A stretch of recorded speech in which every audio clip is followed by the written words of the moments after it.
ஒரு கடாயில் 2 ஸ்பூன் நெய் விட்டுக்கோங்க.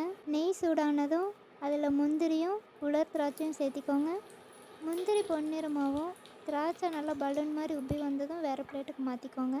அதே நெய்யில் ஒரு கப் ரவையும் கொஞ்சம் ஏலக்காயும் சேர்த்திக்கோங்க.